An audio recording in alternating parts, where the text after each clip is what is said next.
everyone. Welcome back to another episode of Why I Love Flagler County, your local podcast spotlighting local businesses and local residents on what they love about being a part of Flagler County. So today, I'm super excited to have my guest Kyle with us today. Kyle, thanks so much for coming on today. I really appreciate it.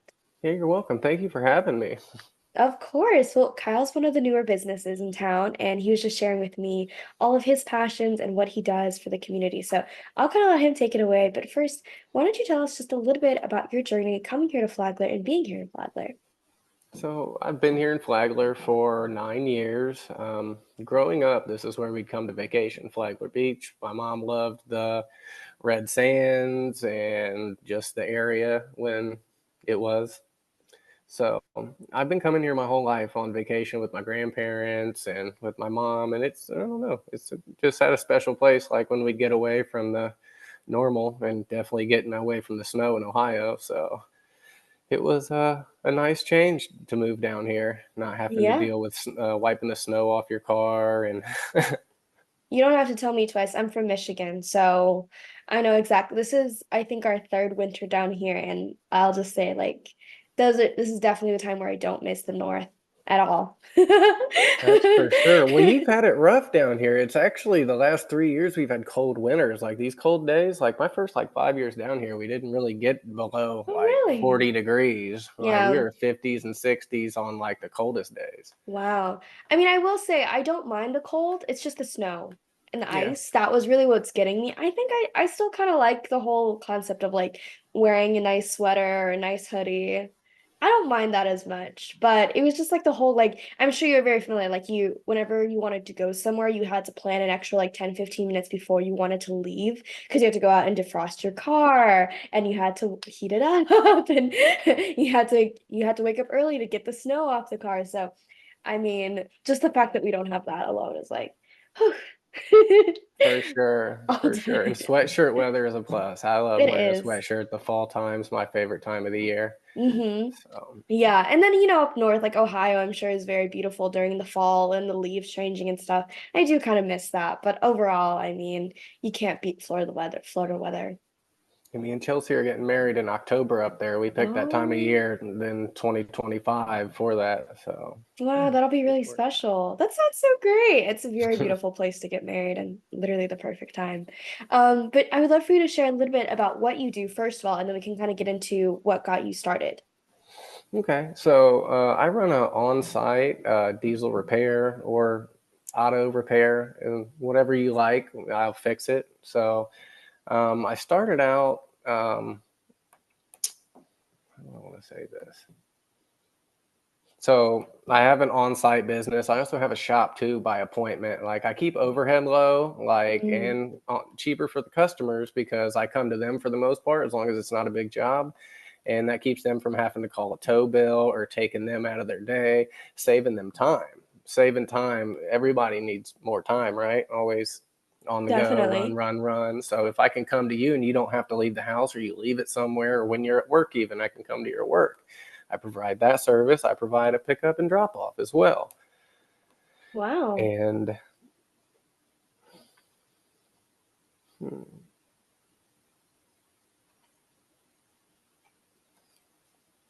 Is there anything else?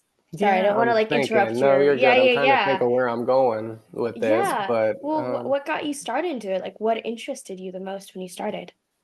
well, really was I wanted to fix the status of how people see mechanics. Like Um, I hear all the time, like how they take advantage of people and stuff like that. And I've seen it a lot working at dealerships and other shops. And when you choose me, you don't get it's not my problem, or mm, that's a you issue. I didn't do that. Like I will bend over backwards to make sure if there is a problem that I fix it.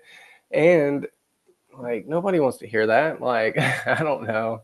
yeah, So that's a definitely. large part of why I went out on my own, because I just felt like how much they're charging at the repair shops and the dealerships, and then the quality of work that they're getting out of that, it's not worth what they're paying. And most of the time, they're not even fixing the vehicles.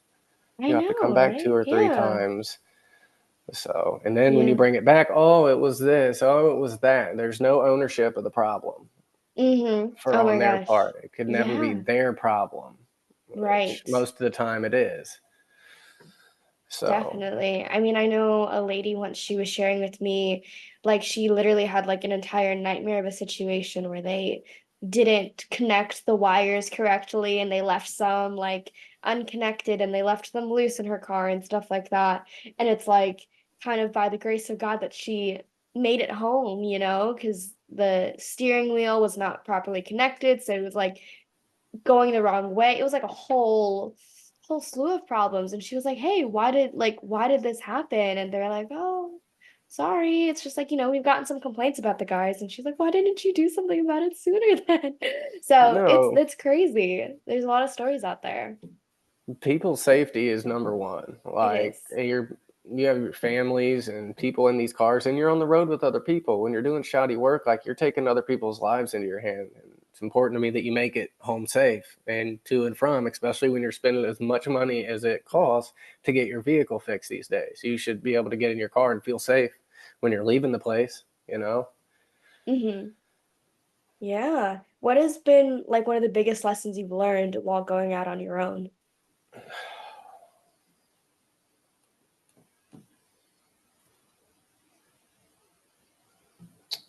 take time, slow down, maybe like I also wanted to do this because I needed to slow down. I was doing so much at my business. I wanted to spend time with my family, Yeah. and that initially has put me in a position to where I can spend more time with them and do things with them, and definitely stop and smell the roses. I'm able to do that working for myself. Like I'm not working 70 hours anymore. I'm working 40 to 50 a week, like, and I'm able to be at home with my wife and kids. And That's awesome. You're having that balance in your life for sure.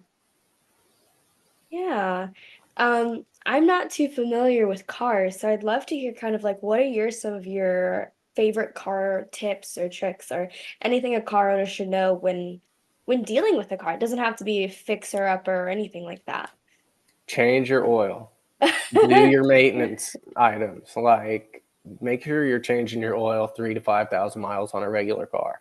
And people Mm-hmm. that are doing it 10,000 miles, like if you just do that at your regular interval, your vehicle will last. Mm. Like it's so many times I hear people, oh, I've went 10, 15, 20,000 miles on an oil change. Like stop doing that, people. You're ruining your Oh car. no. It's hurting it. That's very important, the very basic. Just getting in there for at a take five for $40 and stuff like that. Just change your oil. You take care of your car, it's going to take care of you. I see that time and time again, and that's probably one of my biggest pet peeves. They last if you stay up on your maintenance. Mm-hmm. That's crazy. I didn't know people liked pushing the boundaries on their cars so much like that. I think they don't know that Mm. what it's doing and that nobody ever told them how detrimental it is to change the oil until they've got a 7, 10, $15,000 repair bill on their on their car, and they're like, "Uh-oh, what do I do now?" That's nothing to slouch at, and it's a lot of money, It and you could is. prevent that with every 3 months, if unless you drive a lot, spending $40 to $70, like it's a good peace of mind that your vehicle's going to last. Yeah, it's really funny whenever I ask something like a question like that from other professionals. It's always I get the most, and I don't mean this in a bad way, like the most basic advice. And it's because it's like the things that we should always know. It slips our minds, I think, the easiest. We never think about it. Like, oh, I can change my oil later. I'll book it next month. I'm just too busy right now. I'll go in a few thousand other miles, stuff like that. And it adds up. It does. That's crazy.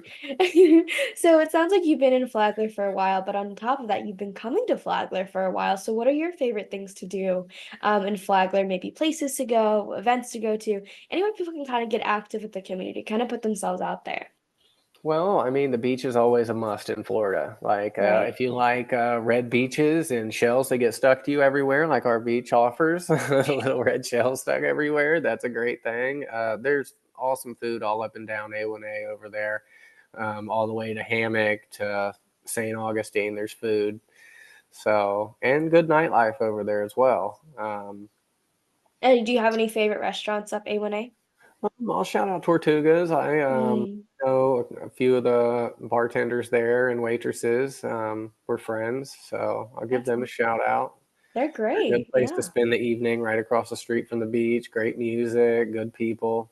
Yeah, and they have a lot of events there, I feel. Like I Oh think I've yeah, seen a lot they of do. trivia nights there or what's another thing I'm thinking about? I don't know, like I always see some type of live entertainment out there when I'm at the beach. They have live music multiple nights a week, Friday and Saturday for sure, and then they have a DJ on the weekends if they're still doing that. I haven't been out in a while, but I think that's a so. nice Like spot to go if you don't have yeah. anything to do on a Friday, Saturday night. I would believe that. My dad and I like to walk on the beach most evenings, and I think, maybe like 4 out of 7 times there's usually something going on out there, something very interesting and eye-catching.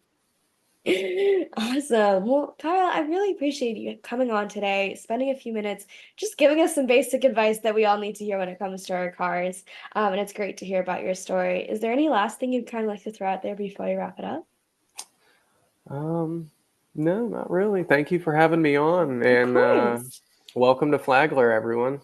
Thank you. Well, I appreciate your time again. Thank you so much. And to everyone watching, I really appreciate you as well. And I'll see you next time. Bye. Bye.